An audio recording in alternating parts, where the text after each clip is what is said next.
Welcome to the fall meeting of the Advisory Committee for Diversity in a Digital Age. Thank you for taking time from your busy schedules and the beautiful weather. I know we should be outside, sorry. And thank you guys who are on the telephone. You all have a packet of information in front of you. Sorry I didn't include pencils. Everything's been emailed already, so nothing should be not familiar except for this big, lovely looking book that was brought on new media technology and internet use in the Indian country, but I did email the contents to all of you guys on the phone. You also have today's agenda and a proposal from the Broadband and Telecom Subcommittee and a report from the Media Issues Subcommittee. And others also copy some slides from the other presentation. We're coming toward the end of the charter. This is our, I guess, one more meeting to go after this one. I was just looking at all the many recommendations, and they have been extraordinarily thoughtful, and many of them are under consideration now. And with that, I will turn everything over to our distinguished chair, Henry Rivera. Thank you, Barbara. Let me add my welcome to all of you who are here present and all of you on the telephone. We're very, very happy that you're here. We're also very happy that Commissioner Clyburn has taken time out of her very, very busy schedule to be with us today, and she has a few words of wisdom to address to the group. So, Commissioner? Thank you, Henry. Just put a lot of pressure on me. I appreciate it. Chairman Rivera and members of the committee, good afternoon. During your summer meeting, I asked for insight on ways that this commission could improve its spectrum divestiture procedures. I strongly believe that this agency should work with the Department of Justice on providing clearer information about specific steps divesting entities can take to encourage new entrants and small businesses to acquire commission-ordered sales of assets. I appreciate the efforts of Tony Cook Bush and the other committee members of the Telecom Broadband Issues Subcommittee in quickly arriving at two recommendations that support this effort. The suggestion that the Commission use its websites and other resources to better inform the public about spectrum divestitures is particularly timely. Earlier this month, the agency announced that it had developed a new set of online applications to unlock FCC data and drive innovation. We should leverage those technical improvements to provide clearer information about mandated divestitures that result from the review of pending license transfer applications. I also agree that the FCC should consider hosting workshops to educate small businesses and other entities interested in these divestitures on the application process and on the relevant guidelines from the Department of Justice. This would be similar to the seminars that the FCC used to host with regard to spectrum auctions until as recently as last year. Lastly, I am optimistic that the chairman will renew the Diversity Committee's charter after December, and I'm looking forward to receiving other recommendations on how this agency can promote greater participation of women and minorities in communications businesses. Thank you, Mr. Chairman and members of the committee, for allowing me to join you this afternoon. Thank you, Commissioner. They were words of wisdom. And thank you, Tony, for hopping right on that the way you and your committee did. Really good work. We really appreciate it. So I'd like to welcome Mr. Grimaldi to the FCC. It's the Commissioner's new Chief of Staff who comes to us from the Hill. So we're glad you're here. That's right, a day and a half old. Welcome. All right, we're going to, as you heard, this, depending on whether we're renewed, the commissioner is optimistic that we will be, but as of right now, this is our probably our second to the last meeting. As Barbara indicated, the charter expires on December 2nd. We will have our last meeting on December 2nd. Now, having said that, there is a recommendation that David Honig will be talking about in his report that may be ripe for our consideration between now and December 2nd. And if that's the case, I will try to call a meeting of this advisory committee to deal with that issue. It would be hopefully a relatively short meeting but the recommendation is of such moment that I think it does require our action. I was hoping that it would be ready by the time that we convene today, but unfortunately it is not. So just watch your email, and we'll let you know about whether we have to call a special meeting. So with that, I will go ahead and ask. Oh, go ahead. Phone. Oh yes, who's on the phone? Who's on the phone? Can you identify yourselves so that we can keep the minutes properly? Is the phone line open, guys? In the audio? It's open, they say. Okay. Anyone on the phone, can you identify yourselves? Maybe there's no one on the phone. Well, a whole bunch of people are supposed to be on the phone, so you make sure we got the right line open. Apparently. Well, we'll come back to that, okay? Okay, that's fine. Diane, you're up. Thank you. What do you like? The Media Issues Subcommittee, as you know, has a number of task force which have been working throughout this entire time to be able to not only make recommendations, but to try and assist the Commission in implementing them. And as such, we have worked with Tom Reed and his organization to try and aid with the website when it comes to information, and we're still pursuing that. But we have a specific update that you'll see in your packet that we have been working with Barbara and the Media Division, as well as with Tom. We are scheduling and hope to schedule, let's put it that way, an EEO forum that will be held in February. We are looking at the dates of February 16th and 17th.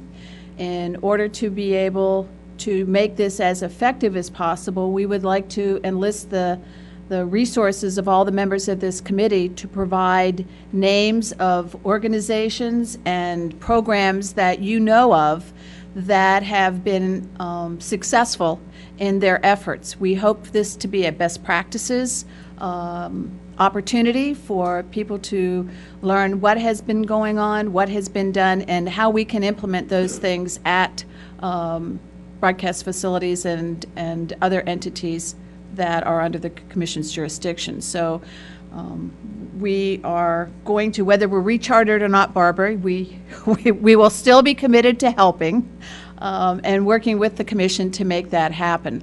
So if you have a program, a particular success story you know of, if you could email that information to Barbara, then we will work with her, and the task force and the subcommittee, Media Issues Subcommittee entirely will try and help to make that as effective as possible. So I think that we've got some dates picked and we're ready to move forward is a good positive step. So thank you. Audio staff up there, apparently everyone on the phone can hear us, but we can't hear them. So can you fix that? All of you on the phone, hang in there. Okay. Sorry. All right.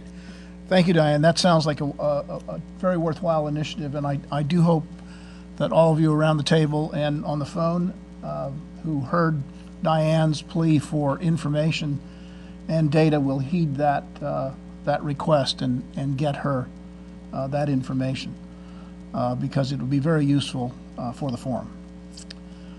All right. Any questions for Diane? No. All right, David?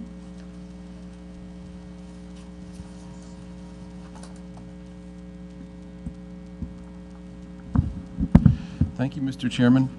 This is an interim report on the conclusion of a long journey by the Constitutional Issues Subcommittee to try to find a way that is both consistent with 14th Amendment principles and with the Administrative Procedure Act to develop a methodology that would enable the Commission to reach a broader and enhanced pool of applicants for Commission authorizations, whether they're non-competitively awarded or competitively awarded as in auctions. In 2008, this body unanimously approved two resolutions, one relating to the so-called Adirondack process, restarting and updating studies released by the Commission in 2000, which are necessary to be done in case it should prove, as a last resort, necessary to have race-conscious measures that would withstand constitutional scrutiny. The second resolution, which was then updated in 2009, was to adopt a system of what's called full file review when it's used in the education context, a means by which a broad pool of applicants representing a variety of attributes, or having a variety of attributes predictive of success in these businesses, could be chosen in a way which would be somewhat less dilute in its impact on racial diversity and gender diversity than, for example, the small business preference, the default standard in use now in broadcasting, might be. Full file review, while useful in universities with a great many potential applicants for a great many slots, is well suited but not perfectly suited to use in the communications context, where there are fewer applicants, fewer slots, and also the overhang of the Administrative Procedure Act standards, which disappointed applicants often invoke when trying to find some way to get to overturn a losing result. And consequently, looking at this, MMTC undertook to engage a firm that has expertise in looking at these kinds of issues, Covington and Burling, John Blake's team, to look at the full file review recommendations and see whether they could be sharpened in some way, narrowed more precisely to a definition of what attributes might be regarded by the Commission as helpful to it in developing applicants which are not only diverse, but whose attributes, when selected, would be most predictive of success in these businesses.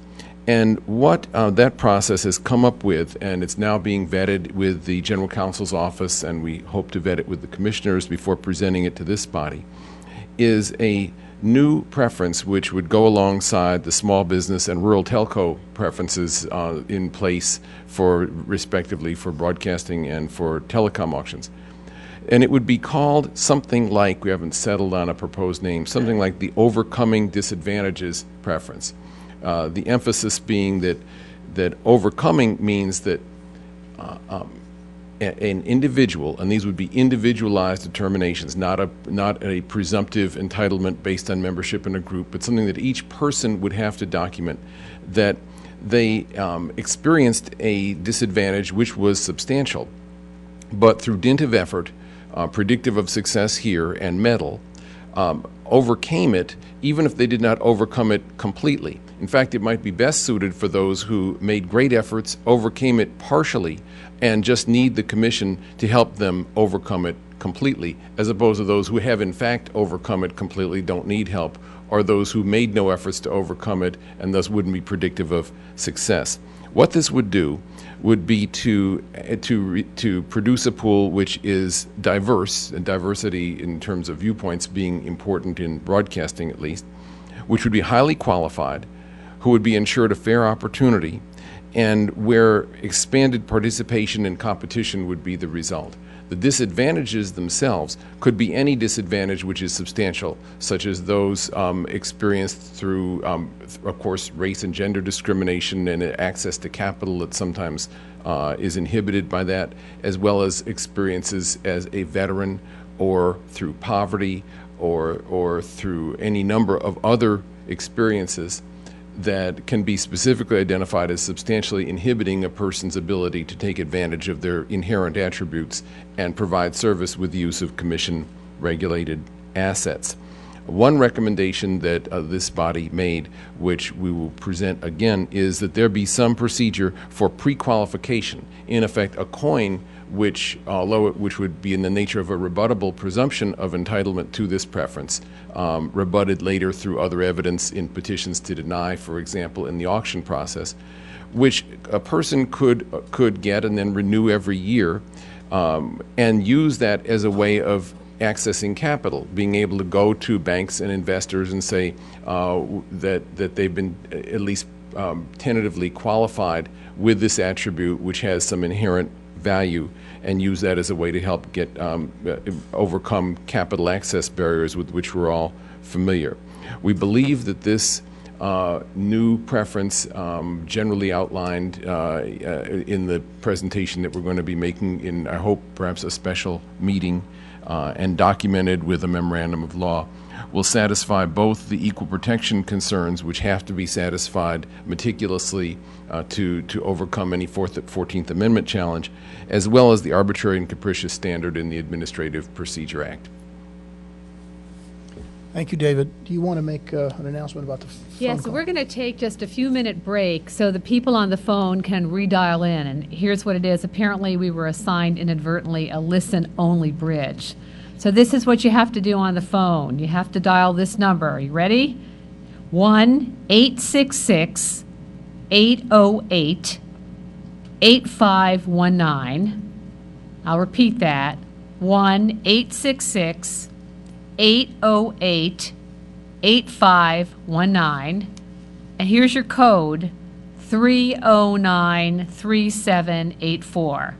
Code number 3093784.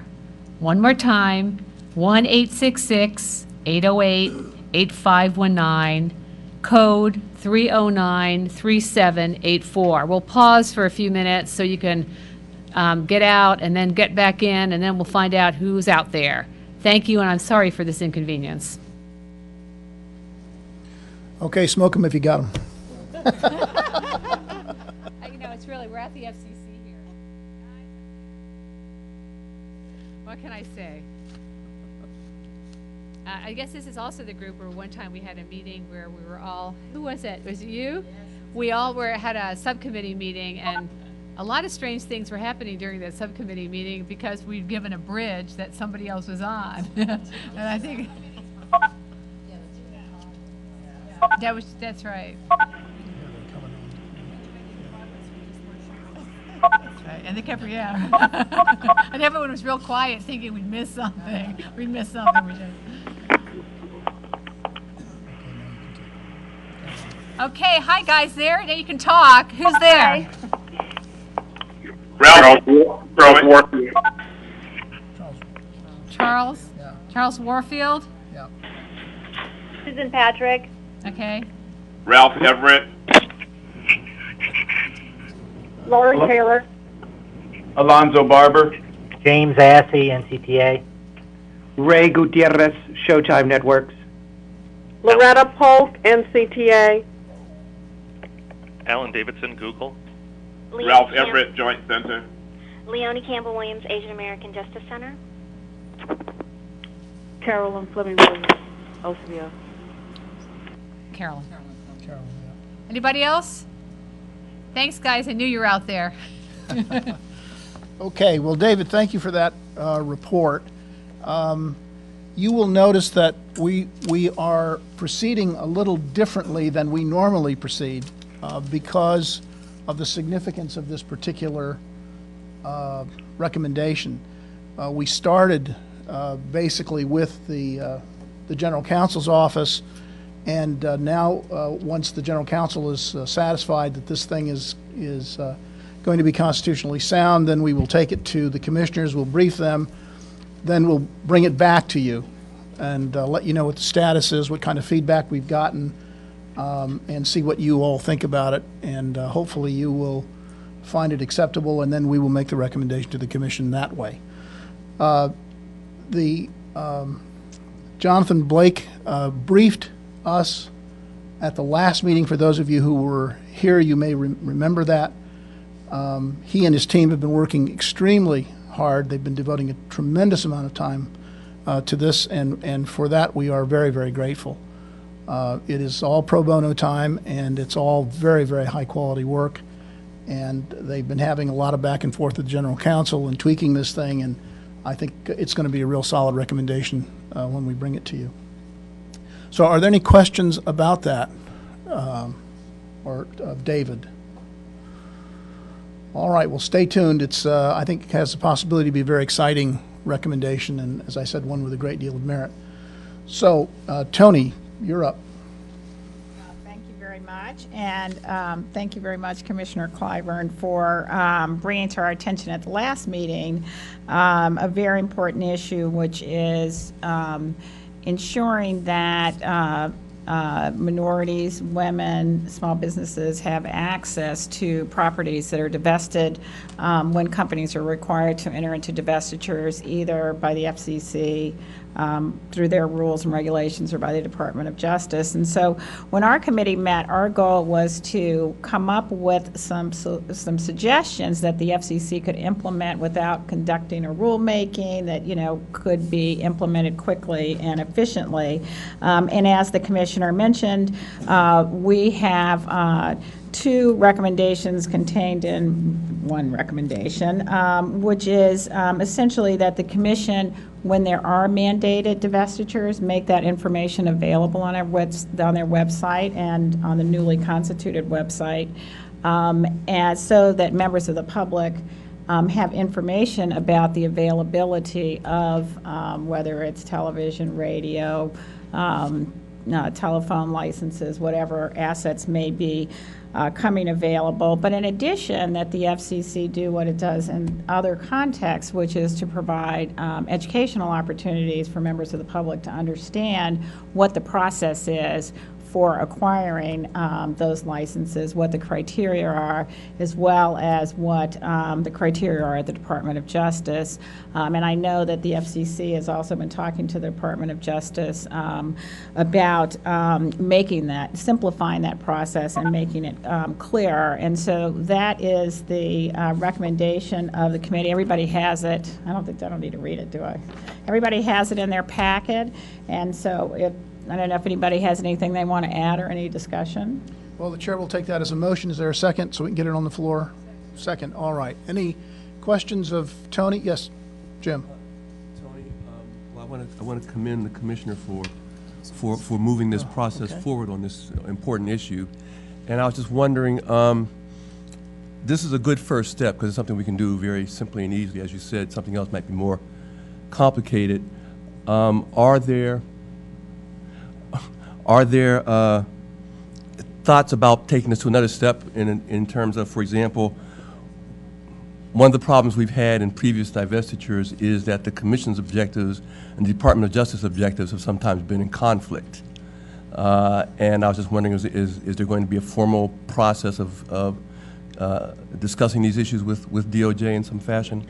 It's my understanding. I'm going to turn it over to the Commissioner because it's my understanding that she is engaging in discussions. But at our last commission meeting, we did announce a memorandum of understanding, so to speak, between the Department of Justice and there is there are persons assigned to do just that, to make sure that the objectives are not out of sync, as you pointed out. And I want to thank you because of mainly because of some of the experiences that you alluded to. That's what alerted our office and the agency of the uncomfortable disconnect with that. So the offices are committed to working better together to make sure that the objectives, everything is more harmonized. So yes, there is a definite working at more of an MOU. I don't want to say a formal, how formal is, but there's definitely a process that is in motion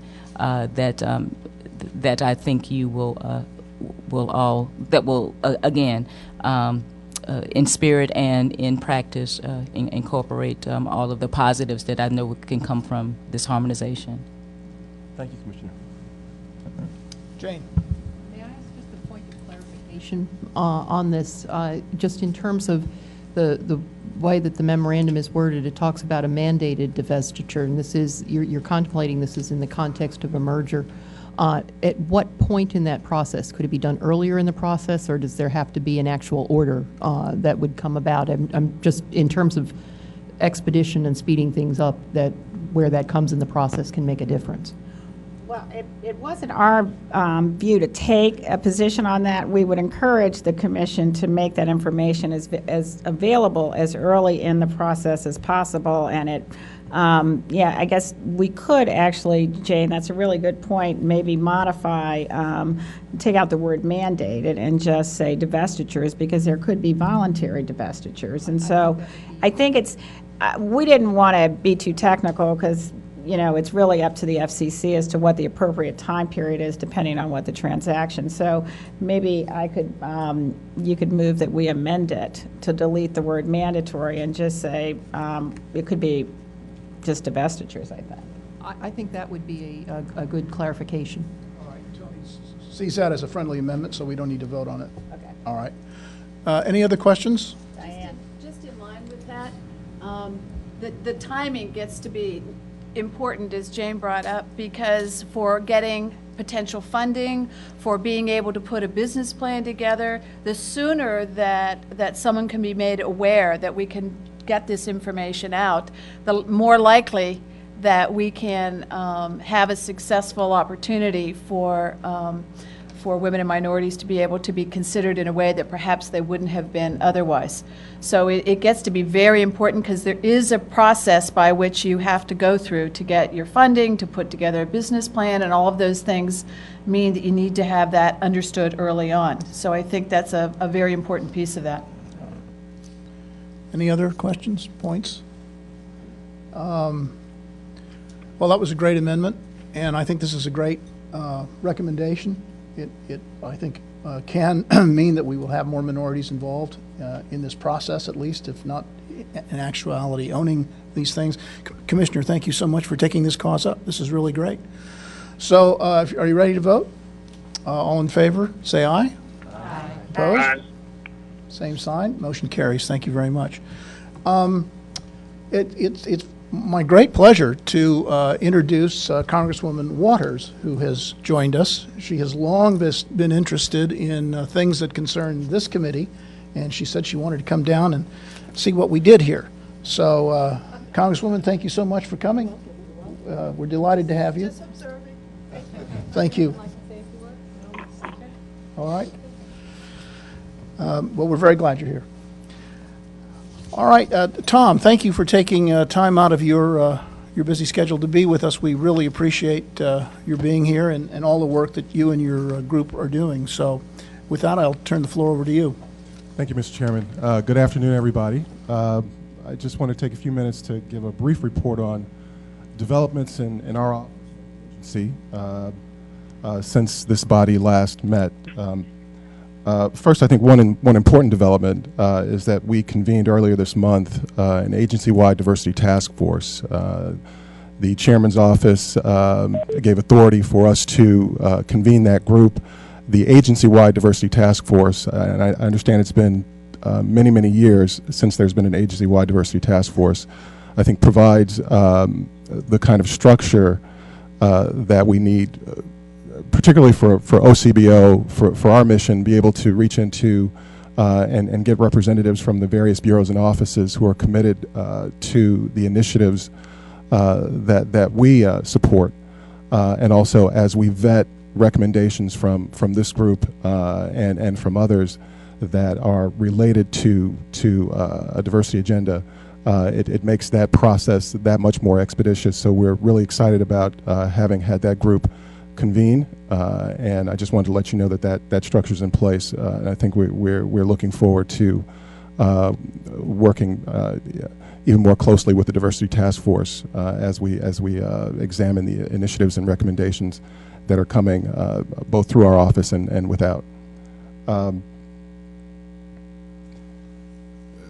Another issue I wanted to update you on are the participation studies that OCBO is working to coordinate. We had been hopeful where we are selecting a working group to start examining the issues of participation studies that the FCC should be looking at. We were hopeful that we would be able to convene that group in the fall, but given funding issues and coordinating schedules for the various academics that we're looking at, I think that time frame more realistically is going to be more towards the beginning of 2011. So I will update this group as we make progress on that front. Obviously, that's as we look at participation studies, that's sort of the lifeblood of initiatives and recommendations going forward related to diversity, to make sure that the actions that we take are data driven. So as we have more specifics about when that group will convene, I'll certainly report back. wanted to let you know as well, I think the OCBO is working on doing a more comprehensive report on fiscal 2010 advisory committee recommendations to let you know what the status is, where we are on each of those recommendations. We're working on that now, and we anticipate that we'll be able to report back with input from the Diversity Task Force and the Chairman's Office. We're hopeful to be able to report back to this group before the end of October more fully on the status of all of the recommendations that have come out of the committee in the last year. That would be absolutely wonderful. Really look forward to that. Okay. Thank you so much. Sure. Yeah. October 5th, we're going to be meeting with MMTC. David and I have sort of, we both had fairly crazy schedules, so we were trying to get this meeting in a lot sooner, but between mine and his schedule has been very difficult. But October 5th, we're going to be sitting down. OCBO has at least completed its initial review of the recommendations that have come through MMTC. We are seeking input from the Chairman's Office as well as Diversity Task Force, and we are anticipating that we'll be able to share some of the results of our deliberations with MMTC on the 5th. And actually, Henry, we can probably talk about how we can fold in some of our report on some of those recommendations as we in the same report to the advisory committee at the end of the month. That would be very helpful. Yeah. So, just want to let everybody know November 12th is our solid date for our capital formation strategies workshop. We're continuing just as we did last year. We've invited a number of private sector and private equity representatives to come and talk about the state of the market. We're also inviting NTIA and RUS to come in and talk about sort of best practices after BTOP and BIP. I know that that's an issue in our travels that has been sort of a hot button issue in terms of the ability for small businesses to participate in that process. Some of the difficulties that they encountered with the grant application process. So we're looking forward to having NTIA and RUS hopefully be able to come in that same workshop to talk to us, about that and how, in the event that there are other opportunities that come up, how we can better prepare smaller and diverse businesses for those opportunities. Who will be invited to that workshop? Who, in terms of the panelists? No, in terms of the audience.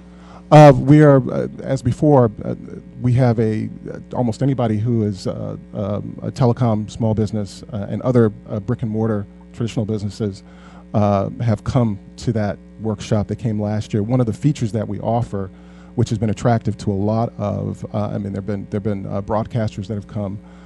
We've really run the gamut in terms of the types of businesses that have visited. Primarily, one of the attractive features is that we have mentoring sessions. We did that last year. We will be doing it again this year, where there are one-on-one sessions after the panel discussions, where small business owners and entrepreneurs can meet with private sector reps. We have SBA that's there as well, where they can discuss their business plans and their strategy, and to get a better idea, one, to walk away with a relationship. We're very mindful, and we sort of tell all of our participants that if you walk away with a term sheet, that's wonderful, but that's really not the expectation. More importantly, it's designed to walk away with a relationship and a better understanding of how you have to present your business plan in order to attract financing. So, can you make sure that the members of the committee get an invitation just in case they want to come? Yeah. No, absolutely. I'll make sure that's circulated. So that's November 12th, but I'll make sure everybody gets that information. And I think that once we confirm the panelists, hopefully in the first week of October, we'll circulate that information as well. All right. Another project we've been working on, as Diane alluded to, we've been working on our web redesign. I'm certainly no web guru, so I'm always extremely optimistic about when those things will be trotted out, and then I have the experts tell me otherwise. But we were hopeful to be able to launch our business networking website by the time, and I'm still hopeful that we'll be able to launch this by the time of our workshop on the 12th. But right now we're working on funding and sourcing issues. So stay tuned as far as that's concerned.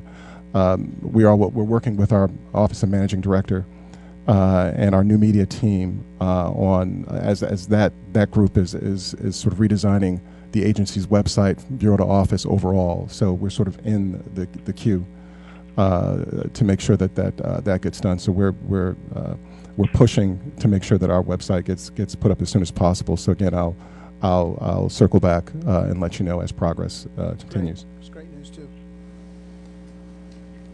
Other than that, there's just been a couple of other things we're working on. We have, just in the last month, we have been organizing meetings between minority business associations and public interest groups. We've had 2 luncheons that we've organized in the last few weeks, which we're very excited about. These luncheons, we have leaders from this past week. I guess we had a luncheon of African American leaders who were able to meet directly with the chairman. Again, there were a number of leaders from public interest groups, consumer groups, and minority business groups. The purpose of these meetings, one, is to help us to really hone the issues that are before the FCC on the subject of diversity, but also to figure out how we can work more collaboratively with these outside groups. It's always been my position that the specialists are just as much outside the agency, and actually more so as they are inside the agency. So understanding how the FCC does its job and how we can do it more effectively from these groups, I think will inform the work of OCBO, certainly, the agency, absolutely, and also of this group. So we're looking forward to having a number of luncheons with the chairman and for that very purpose, and having it on an ongoing basis. So we were excited about the first 2 luncheons and some of the issues that percolated from those luncheons, and we look forward to a number of luncheons going forward. So that outside, I don't know if I can tell you a little bit about our effort with SBA and SCORE. That's ongoing. SCORE is still working on its mentoring workshops. The SCORE is Service Corps of Retired Executives, for those of you who haven't been present for my prior reports on this. This is an initiative that came out of the National Broadband Plan.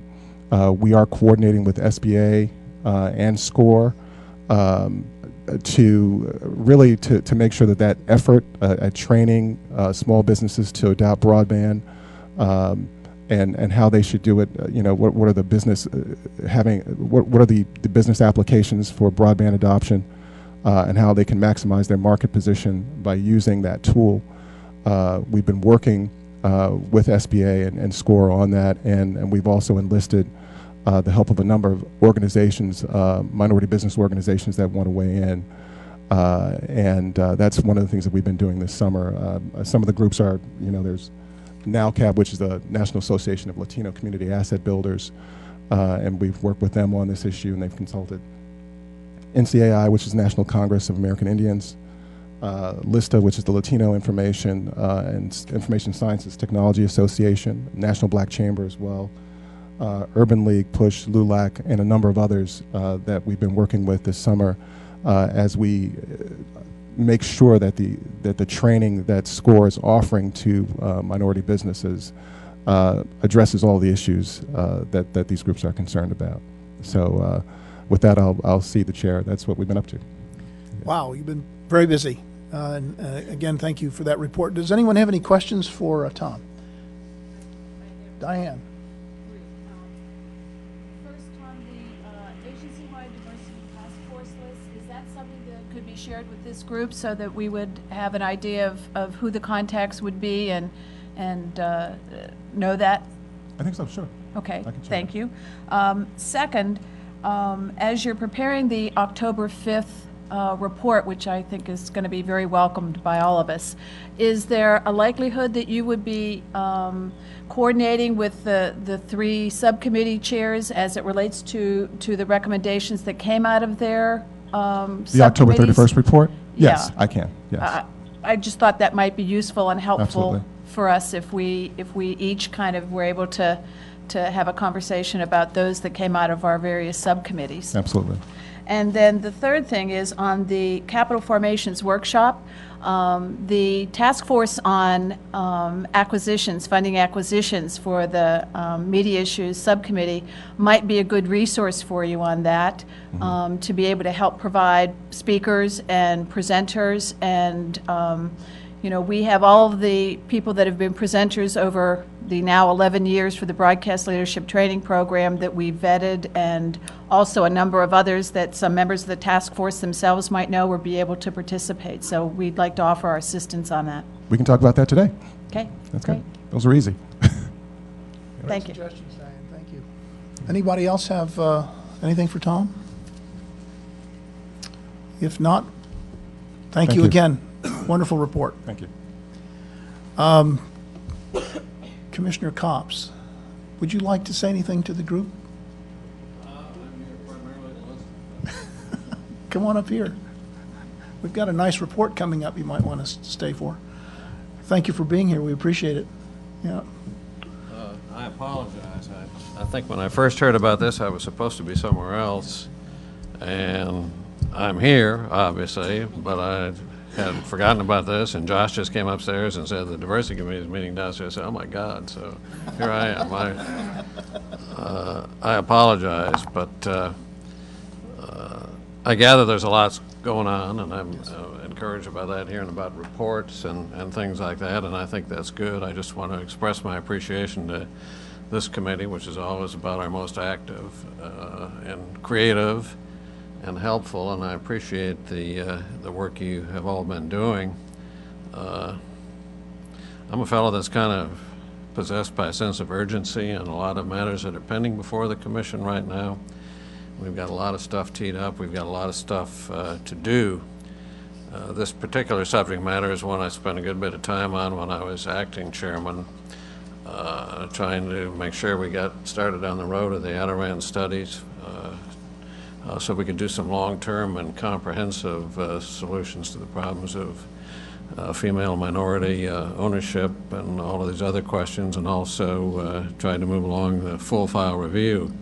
I understand now maybe there's a son of or daughter of a full file review coming along, and I'm anxious to hear about that, and I hope it's good, and I hope it's something we can do soon, because the little window of opportunity we have to do good things isn't going to stay open forever, and I don't want to be a year down the road and find us all circling the wagons and nothing can get done on this stuff. This is really important. This has been lying, well, it's been lying fallow, but it's just gone undecided here at the Commission for years and years and years and decades. So we've got to get going and get through with the Adirondack studies and get those things done. And I'm still not clear in my own mind exactly which of those studies we have to do, which we can do internally, which have to be contracted out and all of that, but I think we don't have a moment to waste on that. And then there are so many other issues, and I appreciate all the recommendations that have come forward, and I hope we can move on those. But, you know, so many of the big issues that are before this place right now concern the business of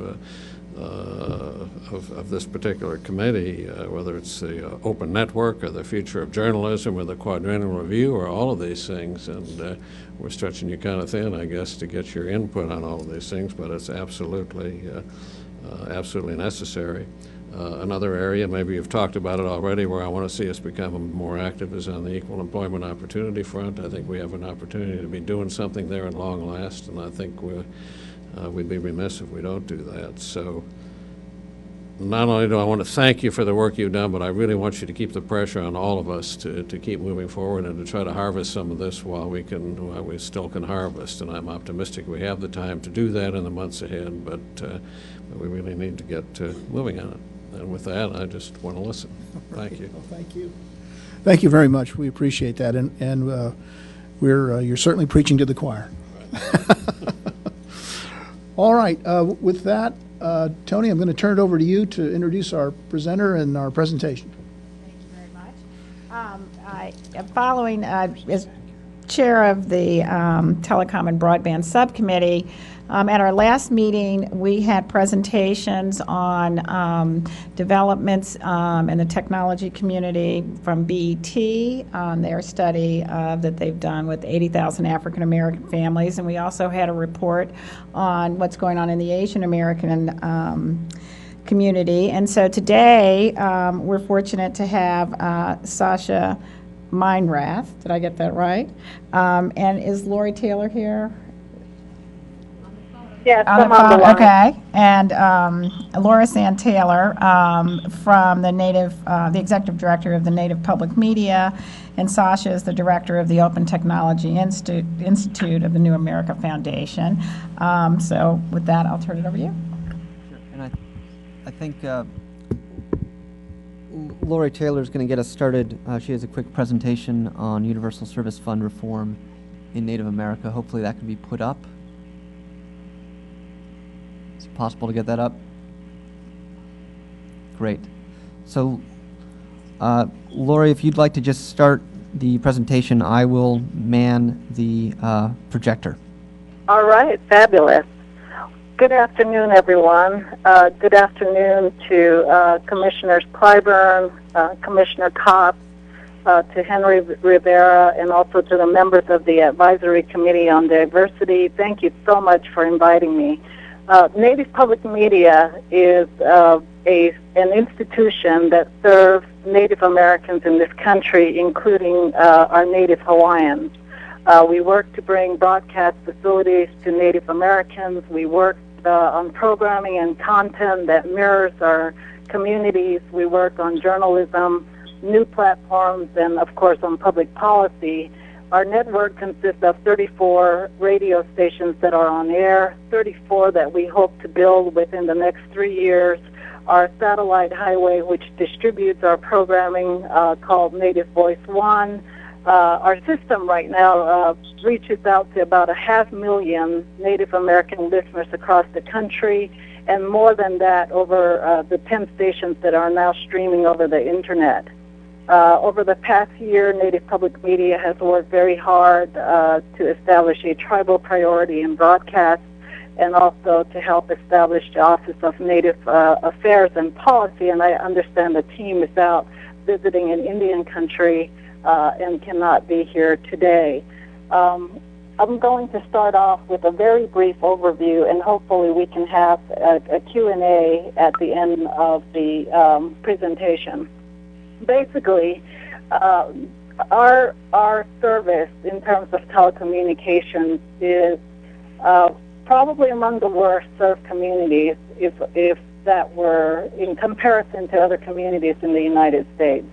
A little more than 2/3 of households on tribal lands have telephone service, and this was back in 2000, according to a 2006 GAO report, compared to a national rate of 98%.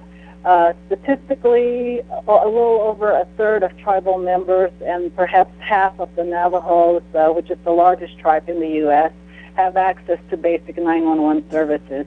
We're making a little bit of a dent in terms of broadband deployment out into Indian country as a result of the stimulus funding, but we really have a long way to go. And so as the Commission considers an overhaul of the Universal Service Fund, it really needs to carefully balance the impact of USF reform on the legacy programs that currently serve the communications and telecommunications needs of Native Americans across the country. Next slide.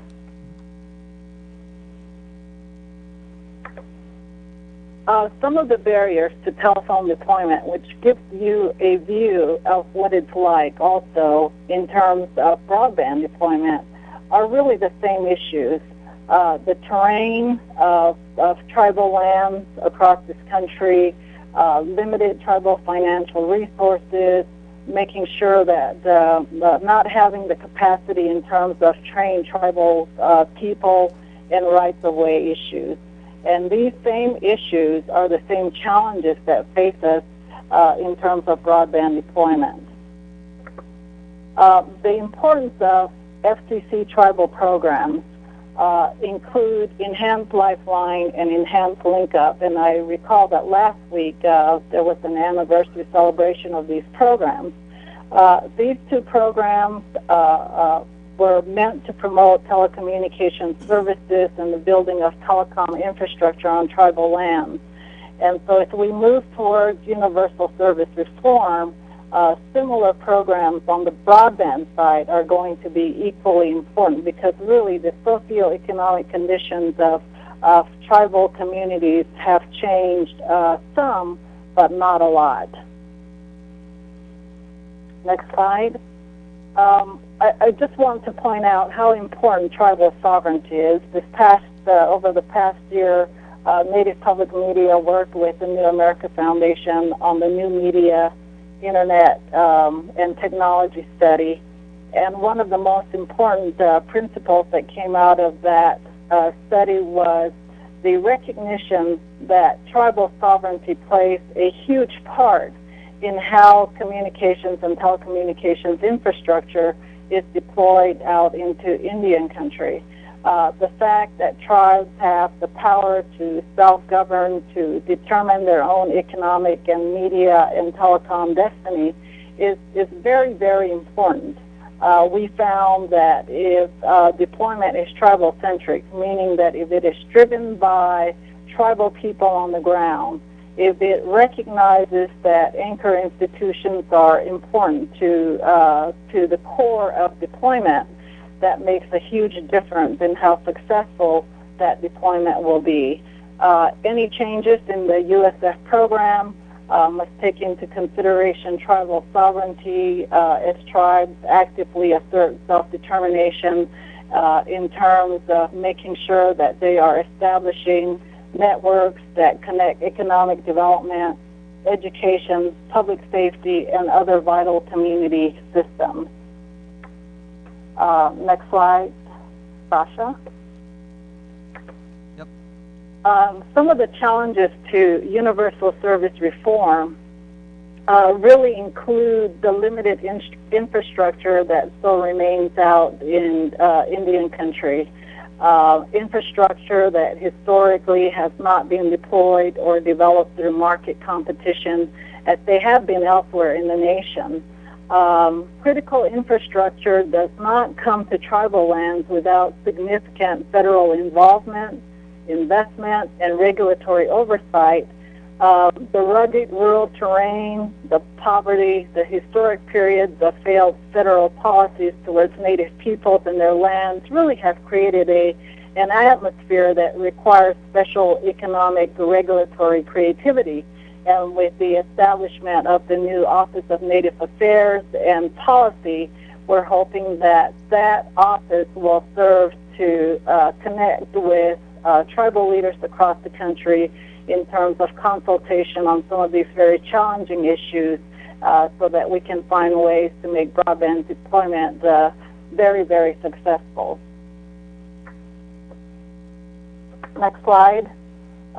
Some of the solutions to universal service fund reform are those things that I have mentioned, tribal-centric solutions in terms of nation-building practices among tribes, making sure that institutions and families are central to the planning, which will make the chance of success increase, making sure that tribes are at the center of the planning and implementation process on tribal lands, and making sure that the communications technologies in tribal communities are really looking at ways to measure an information ecology that is going to be serving the needs of the people, the vital information that people need to make decisions about their health or public safety, the vital information that is necessary to economic development or to telehealth. Those are the kinds of things that make a difference on the very ground level. Tribal inclusion on the universal service reform should include some of these things. Having a tribal member on the USF Joint Board, making sure that universal service enhanced tribal lands broadband program is there, making sure that there are analog redundancies. If transition is going to take place between analog technology over to digital technology, we know in Indian country that particular transition will take up to perhaps 10 years, hopefully not, but realistically perhaps 10 years, primarily because of other factors that are beyond our control, such as the federal budget.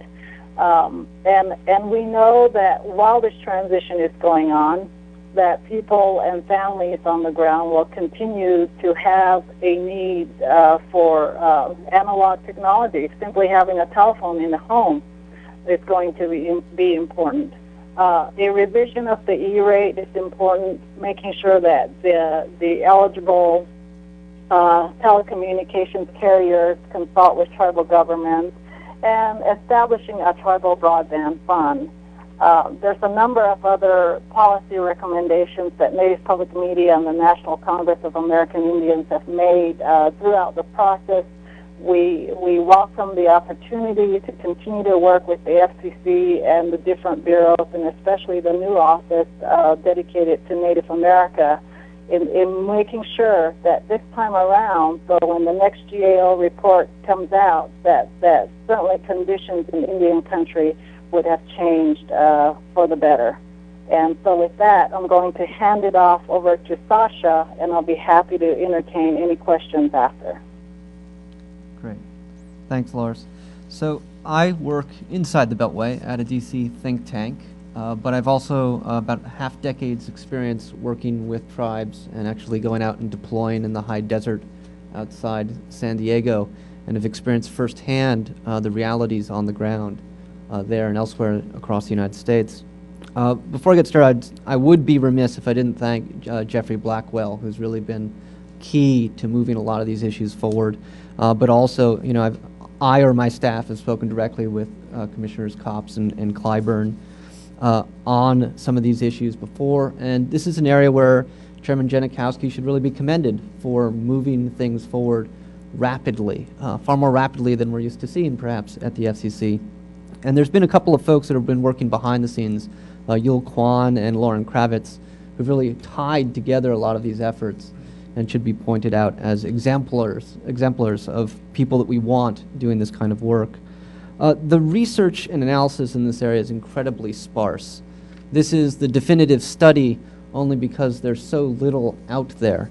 And our research agenda was really to document both a quantitative analysis of what was happening on the ground, as well as a more qualitative case study to document some of the success stories that you might not otherwise hear about. And both of those are in this report. I think, when we were doing this work, this new media technology and internet use in Indian country, we found some incredibly surprising results. So the representatives from about 120 different tribes registered utilization rates far above national averages for new media, internet use, etc. In essence, when they had access, they adopted at rates far higher than the national norms. And so this really is a question of access in Indian country. And of course, the best data that we have available is that it's somewhere around 5 to 10%, which is atrocious. Now, people like Valerie Fasthorse at Coeur d'Alene and Matt Rantanen over at Tribal Digital Village have really pioneered some incredibly innovative and large-scale networks for broadband service provision on their reservations. And we should be looking at that. We should be looking at the business models, about the ways in which they've done this, because it demonstrates long-term successful endeavors to bring broadband access at rates that people can afford to those communities. And time and time and time again, when we've talked with folks, what we've heard again and again is that the problem is very much about structural barriers that have been erected to prevent these tribes from actually implementing networks to serve their own needs, to self-provision broadband access. So as a first and low-hanging fruit step, we need to reconstitute the tribal broadband plan that was originally going to be a part of the national broadband plan. It was broken up and sort of placed in a lot of different locations, but bringing that back together in a coherent document would be an easy way to sort of register that this is a priority here at the FCC. As Loris mentioned, Universal Service Fund reform is really important. E-rate reform, incredibly important. I know that there's a number of tribes that have had trouble being even E-rate eligible because the institutions that are on tribal lands don't necessarily map onto the schools and libraries that we think of in terms of who uses E-rate. And the FCC has also made great strides. You should be commended, in fact, for convening the Tribal Task Force, for founding the Office of Native Affairs and Policy, for staffing it up in a very short period of time. But as we have documented in this report, in New Media Technology and Internet Use in Indian Country, the real issue is still to be addressed. So thus far, if the FCC's work has been exemplary, the challenge before us is to really capitalize on this momentum. So I have 4 take-home messages, as it were. So first, we need to implement the long-needed reforms that we lay out in this report. And if you just want the bullet points on page 36 on forward, it's laid out like an ex parte, so it's very readable. Second, we need to conduct ongoing research on the on-the-ground realities. This should be viewed as an initial foray into an area in desperate need of further research and analysis. Third, we need to really remove the structural barriers that prevent more widespread rollout of broadband infrastructure. Many of these won't cost us a cent. It's just that there are barriers that prevent people from accessing resources that are already available to other communities and constituencies. And finally, we need to meaningfully support, both here at the FCC and also on the ground, initiatives that exemplify a lot of the best practices that we capture in this report. So I'm going to leave it there, and thank you all very much for having me here, and I very much look forward to your questions. Well, thank you, Sasha, and thank you, Loris, for that excellent presentation and really encapsulating the problems that the Native Americans are facing with regard to broadband and actually, I guess, POTS. So are there any questions for Loris or Sasha? Andy.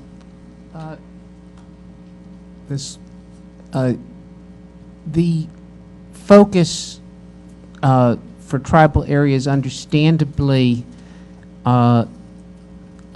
moves towards wireless as technology evolves. And I wonder if there are any of the particular recommendations that could be sharpened or that might be particularly focused on wireless. Sure. So clearly we are watching with extreme cautious optimism the meeting on the 23rd. I hope I can talk about this and what's happening with white space devices and white space technologies. We did have a couple of key areas where we were very concerned, for example, the border exclusion zones. It does appear from what I've heard that has been addressed. We are still very concerned that if white space technologies are not allowable in metropolitan areas due to prioritization of wireless microphones, that it will never gain the economies of scale necessary to bring wireless devices all over the United States, including to Indian country. I would say that, until we know the details of what's going to be the order on the 23rd, it's hard to know whether we will come down and commend or condemn the actual order. This is Tony. I just said one, but I think that's different from cellular. And I guess the question is, why wouldn't that's one technology, sort of a future-looking technology. But what about the use of existing technologies on tribal lands, like cellular, for providing broadband or other services, or WiMAX? I mean, what about some of the other things that are already being used today? Sure. I think this is Laura. A few years ago, Native Public Media did indeed state that in some tribal communities, it may have to be a combination of different technologies. I think what needs to happen is that we need to map and evaluate government and other local assets that exist, find out what the existing services are, really determine areas of deployment in Indian country, and find out whether some tribes, I think, are shovel-ready, others are not.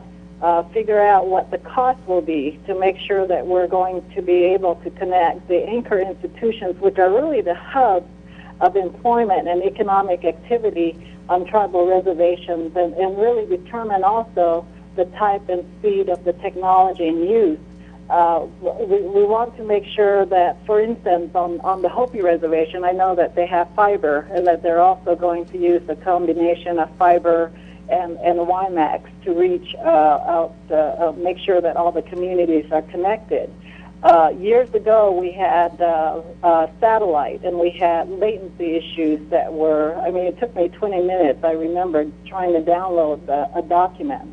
And so without the information, the data that's really necessary, it's really the mapping and data that's going to make sure in helping us to deploy in terms of efficiency, in terms of scales of economy, in terms of making sure that the last mile issues and well, I think all the mile issues are addressed. So I think mapping and evaluating is key. The other is developing broadband policies that are tribal-centric, making sure that there are specific goals and objectives that are met so that we can make sure that there is some accountability, not just in terms of the providers, but in terms of the plans that will have to be adopted by tribal governments in meeting their needs. There are other recommendations. Perhaps in some places developing public and private partnerships. I just met with like the tribal telecos in Phoenix not too long ago. They're trying to get into triple play systems, which provides an opportunity perhaps in some communities to join up with non-tribal entities and find ways to invest monetarily and perhaps in terms of human resources. And so, and really just making sure that there's a level playing field for both wireline and wireless broadband providers.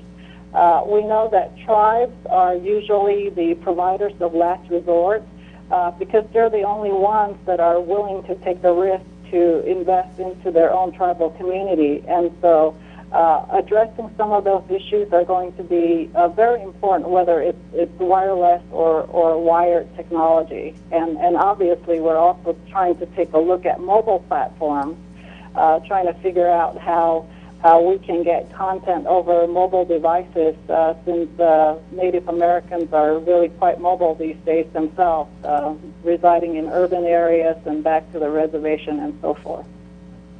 If I could add to that,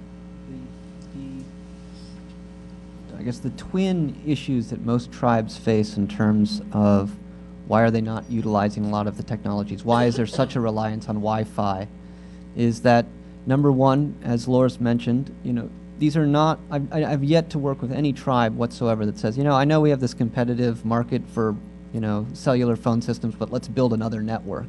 No, of course. They build when no one else will serve. And so build out requirements, for example, are one solution to that. But actually, I think even more than that, it's licensure that really prevents a lot of tribes from rolling out cell phone type technologies. And so we've talked a lot about, how does one encourage tribes to bid on licenses, but also other sort of innovative solutions, like what about an unlicensed GSM band that anyone could utilize? And what would that mean, not just on tribal lands, but across the United States, if we had that sort of technology option on the table? I would also point out, we've been talking quite a bit with some folks about, there's two projects in particular, OpenBTS and the Serval project out of Australia, that are doing really innovative, large-scale networks using GSM technology that have real implications for any underserved area of the United States. And these technologies are in some ways in their infancy, like Wi-Fi was 10 years ago, but are really promising.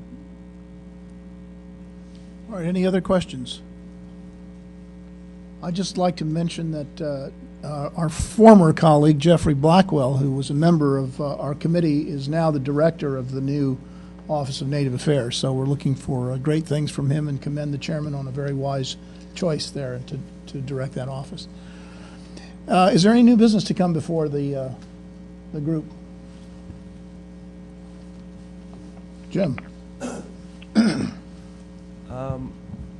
There are a couple of issues that are creating problems for broadcasters that I thought I'd at least bring to the attention of the committee, and we can figure out if there's appropriately an issue for us to address as the advisory committee.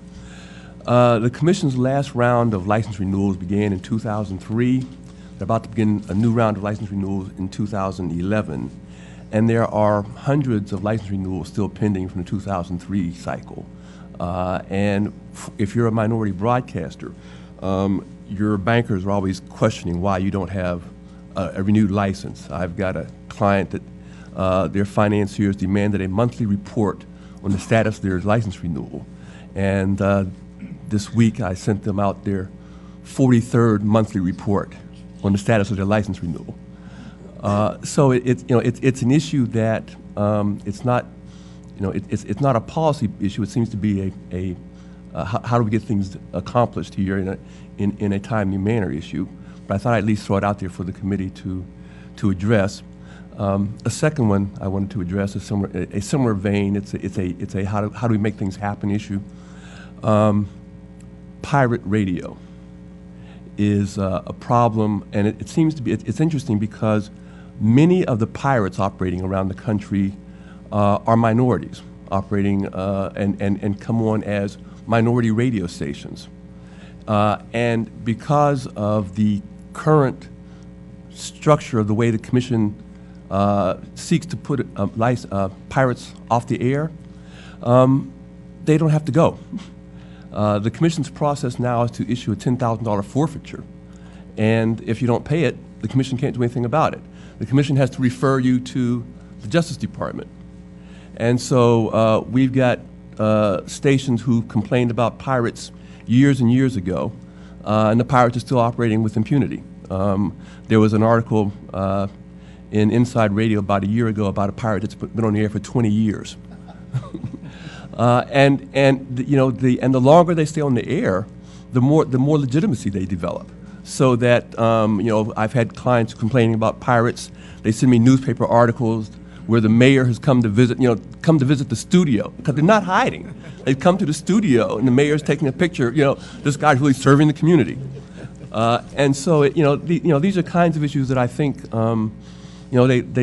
they fester and create problems for legitimate broadcasters. And I just thought I'd throw them out there for the committee for us to think about whether or not there's something that this committee should be saying to the Commission about those issues.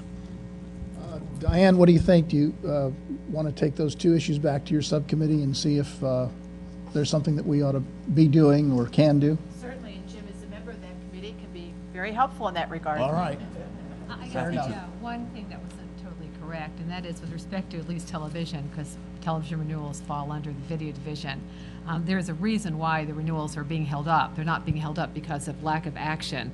They're usually being held up because of pending indecency complaints, frankly, and that's pretty well known. And there has to be a policy cut as to how those complaints are going to be resolved and affect the renewals. So it's not because of backlog issues, at least in the television area.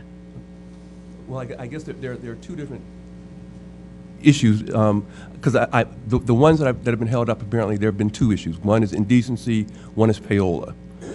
When Elliot Spitzer did his investigation in New York, he shipped cartons and cartons of files down to the Commission, and the Commission used those to hold up some renewals.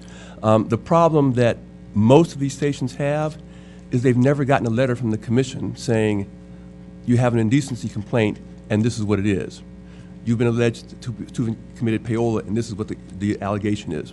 Most of them have never received any notice from the Commission as to why their renewals are being held up, and that I think is a problem. What I'm going to do is, that's fine if the committee takes it up, but I will also bring this to the attention of the Enforcement Bureau, who is responsible for those two areas, and also with respect to the pirate radio issue. Thank you.